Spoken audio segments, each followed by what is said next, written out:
ধেয়ে আসছে ঘূর্ণিঝড় শম্পা, যা আছড়ে পড়বে রাজ্যে, এমনটাই খবর নিয়ে রীতিমতো শোরগোল ছড়িয়েছে নেট দুনিয়ায়। আবহাওয়াবিদদের মতে শম্পা নামে কোনো ঝড় এগিয়ে আসছেন না রাজ্যে। গত কয়েকদিন ধরে যে বৃষ্টিপাত হচ্ছে তা হলো কাল বৈশাখী।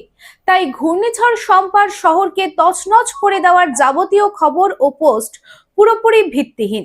তবে পশ্চিমবঙ্গে আগামী কয়েকদিন কালবৈশাখী ও বৃষ্টির সম্ভাবনা, বিশেষ করে বুধ ও শুক্রবার বজ্রবিদ্যুৎ সহ বৃষ্টির পূর্বাভাস রয়েছে।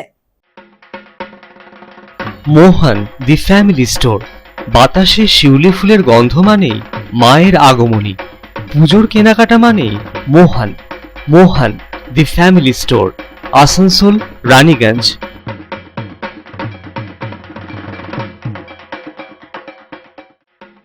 दुर्गा पूजा हो या दीपावली या हो कोई भी उत्सव, कपड़ों की खरीदारी के लिए आपकी पहली पसंद मोहन दी फैमिली स्टोर। एक छत के नीचे फैमिली की संपूर्ण खरीदारी और ब्रांडेड कंपनियों के गारमेंट्स का नाम मोहन दी फैमिली स्टोर, आसनसोल, रानीगंज।